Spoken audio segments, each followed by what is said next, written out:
మన జీవితంలో సుఖపడాలంటే కష్టపడాలి. కష్టపడంది జీవితమే లేదు. జీవితం అనేటటువంటి పోరాటంలో ప్రతి ఒక్కరూ కూడా కష్టపడితేనే ఫలితం ఉంటుంది. కష్టపడకుండా ఏది రావాలంటే దేన్ని మనం సాధించలేం. ప్రతి ఒక్క మనిషి కూడా కృషితో నాస్తి దుర్భిక్షం అన్నారు పెద్దలు. అంటే కృషి ఉంటేనే మనుషులు ఋషులవుతారు అన్నట్లుగా ప్రతి మనిషి తన యొక్క జీవితంలో కష్టాలను బాధలను చూసినట్లయితేనే ఆ యొక్క కష్టం నుంచే సుఖాన్ని పొందగలుగుతాడు. అదేవిధంగా ఒక శిల్పం రాయిగా ఉన్నప్పుడు శిల్పి దానిని ఉలి దెబ్బలతో కొట్టి కొట్టి ఒక మంచి శిల్పంగా తయారు చేయడం జరుగుతుంది. అంటే మరియు ఉలితోని దెబ్బలు తిన్న తర్వాతనే రాయి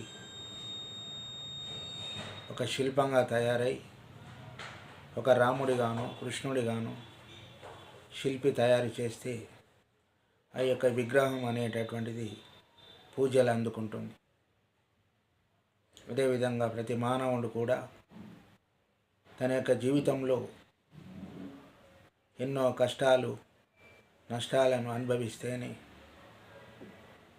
ఒక మంచి అభివృద్ధిలోకి రావడం జరుగుతుంది.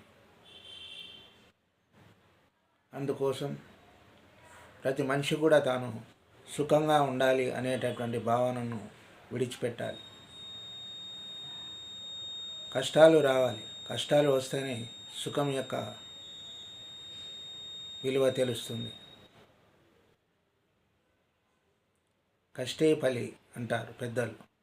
అంటే మనం ఎంత కష్టపడతామో జీవితంలో మనం అంత సుఖపడతాం. అదేవిధంగా సుఖంగా ఉన్నటువంటి మనిషికి అకస్మాత్తుగా కష్టం వచ్చిందంటే తట్టుకోలేడు. అందుకోసం ప్రతి ఒక్క మనిషి కూడా కష్టాలు రావాలి అనేటటువంటిది ఉండాలి. కష్టం ఉంటే మనం చేసేటటువంటి కృషి ఏదైతే ఉంటుందో దాని ఫలితాన్ని మనం పెద్దగా అయిన తర్వాత అనుభవిస్తాం. అంటే మనం చిన్న వయసులో కష్టపడితే పెద్ద వయసు వచ్చే వరకు మన యొక్క జీవితంలో ఎంతో సుఖాన్ని అనుభవిస్తాం. అంతేగాని చిన్న వయసులో ఎలాంటి కష్టపడకుండా సుఖంగా ఉంటూ తన యొక్క జీవితాన్ని వ్యర్థం చేసుకుంటే పెద్దగైన తర్వాత మన యొక్క జీవితంలో ఎన్నో కష్టాలు అనుభవించాల్సినటువంటి పరిస్థితి వస్తుంది. అందుకోసం ప్రతి ఒక్కరు కూడా తమ యొక్క జీవితంలో ఎన్ని కష్టాలున్నా ఎన్ని ఇబ్బందులున్నా మరియు ఆ యొక్క కష్టాలను త్యజించాలి. కష్టపడితేనే ఫలితం అనేటటువంటిది ప్రతి ఒక్కరికి కూడా తెలవాలి. మనం పెద్ద పెద్ద నాయకులను చూసుకున్నట్లయితే వాళ్ళు తమ యొక్క జీవితంలో ఎన్నో కష్టాలు పడ్డారు, ఎన్నో ఇబ్బందులకు గురయ్యారు. ఆ యొక్క కష్ట నష్టాలు తెలుసుకొని వాళ్ళ యొక్క జీవితంలో ఎంతో అభివృద్ధి పథంలో పయనించారు. మనం చూసుకున్నట్లయితే అబ్దుల్ కలాం గారు తమ యొక్క జీవిత కాలంలో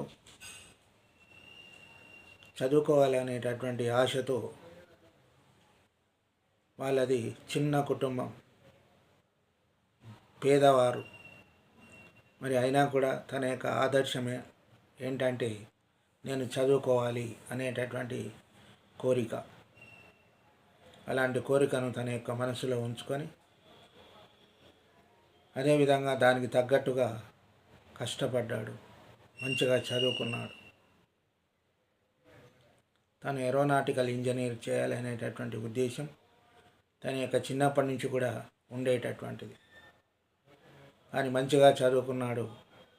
అదేవిధంగా తన తండ్రి దగ్గర డబ్బు లేకపోతే తన చెల్లెలు అయినటువంటి జోహారా అనేటటువంటి ఆమె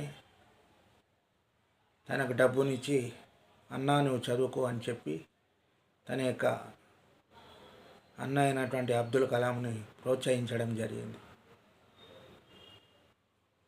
అంటే అటువంటి దశలో అతను చెల్లెలకు ఒక మాట ఇచ్చాడు, నా యొక్క స్కాలర్షిప్ వస్తే ఆ యొక్క స్కాలర్షిప్ను నీకు ఇస్తాను అని చెప్పి ఎంతో గొప్పగా చదువుకొని గొప్ప శాస్త్రవేత్తగా తయారు కావడం జరిగింది. అదేవిధంగా మన దేశానికి రాష్ట్రపతిగా కూడా అయ్యాడు. అంటే ఇదల్లా ఎందుకొరకు అంటే కష్టం ఉండబట్టే ఆ యొక్క మహానుభావులు అంతటి విజయాలను సాధించారు. కష్టం లేకపోతే మన యొక్క జీవితంలో ఏది కూడా మనం సాధించలేం. కృషితో నాస్తి దుర్భిక్షం అన్నట్లుగా ప్రతి ఒక్క మనిషి తన యొక్క జీవితంలో ఎన్నో కష్టాలున్నా కూడా ఆ యొక్క కష్టాలను త్యజించాలి. నేను ఏమి చేయలేను, అదేవిధంగా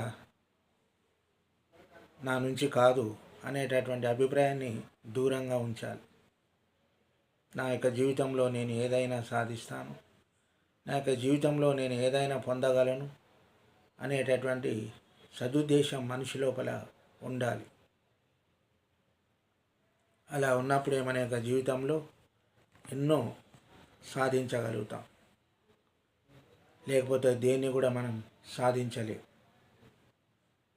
ఇలా చెప్పుకుంటూ పోతే చాలామంది మహానుభావులు ఉన్నారు.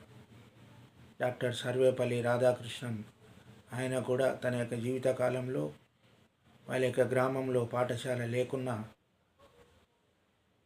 వాళ్ళు పేదవారు అయినప్పటికీ ఎంతో కష్టపడి చదివాడు. ఒక గొప్ప టీచర్గా అయి అదేవిధంగా తన యొక్క కష్టాలను వేరే వాళ్ళకు రాకుండా తన యొక్క పాఠశాలలు నిర్మించి అదేవిధంగా ఎంతోమందికి ఆదర్శప్రాయుడైనాడు. దేశానికి రాష్ట్రపతిగా కావడం జరిగింది. అలాంటి గొప్ప గొప్ప మహానుభావులల్లా మరియు అదేవిధంగా ఎంతో కష్టపడ్డారు. వాళ్ళ యొక్క కష్టమే వాళ్లకు సుఖాన్ని ఇచ్చింది. అందుకోసం ప్రతి ఒక్క మనిషి కూడా కష్టపడాలి. కష్టపడని జీవితంలో దేన్ని కూడా సాధించలేరు. అందుకోసం ప్రతి ఒక్కరు కూడా సుఖం అనేటటువంటిది కోరుకోకుండా మాకు కష్టం ఉండాలి, మేము కష్టపడాలి, దేనైనా సాధించాలి అనేటటువంటిది మనసులో ఉంచుకోవాలి. అదేవిధంగా నేటి విద్యార్థినీలు ప్రతి ఒక్కరు కూడా మంచిగా పాస్ కావాలంటే, మంచి ర్యాంకులు సాధించాలంటే ఊకే మనసులో అనుకుంటే సరిపోదు. మళ్ళీ ఎలాగా ర్యాంకులు రావాలి, ఎలాగా మేము పాస్ కావాలి అనేటటువంటిది ఒక్కసారి మనసులో మనం గ్రహించాలి. పెద్ద పెద్ద వాళ్ళ యొక్క మనసులను, వాళ్ళ యొక్క చరిత్రలను చదవాలి. అదేవిధంగా మీరు కూడా ఒక టైం టేబుల్ తయారు చేసుకొని దాని విధంగా చదవాలి. ఆ విధంగా చదివినట్లయితే మీ యొక్క జీవితంలో మిమ్మల్ని మించినటువంటి వాళ్ళు ఎవరు కూడా లేరు. మీరు కూడా ఏదైనా సాధించవచ్చు. ఈనాడు పిల్లలుగా ఉన్నాము, మీరే నేటి బాలలే రేపటి పౌరులు అన్నట్లుగా ఒక గొప్ప ఇంజనీర్ కావచ్చు, ఒక డాక్టర్ కావచ్చు, అదేవిధంగా ఒక దేశాన్ని నడిపేటటువంటి ఒక పెద్ద రాష్ట్రపతులు కూడా కావచ్చు. అంటే ఏదైనా కూడా మీ చేతిలోనే ఉంది. నేటి యువతనే దేశానికి ఆదర్శం కావాలి. అందుకొరకే స్వామి వివేకానందుడు చెప్పేటటువంటి వాడు, యువకుల్లారా మేల్కొనండి, మిమ్మల్ని మించినటువంటి వాళ్ళు ఈ ప్రపంచంలో ఎవరు కూడా లేరు అని. అందుకోసం ఈ ప్రపంచం బాగుండాలన్నా, దేశం బాగుండాలన్నా యువతే మూలాధారం. యువకులు లేకపోతే ఏది కూడా నడవదు. అందుకొరకు ప్రతి ఒక్క మనిషి కూడా కష్టపడాలి. కష్టపడితేనే ఏదైనా సాధిస్తాం అనేటటువంటి భావన ప్రతి ఒక్కరి లోపల కూడా ఉండాలి.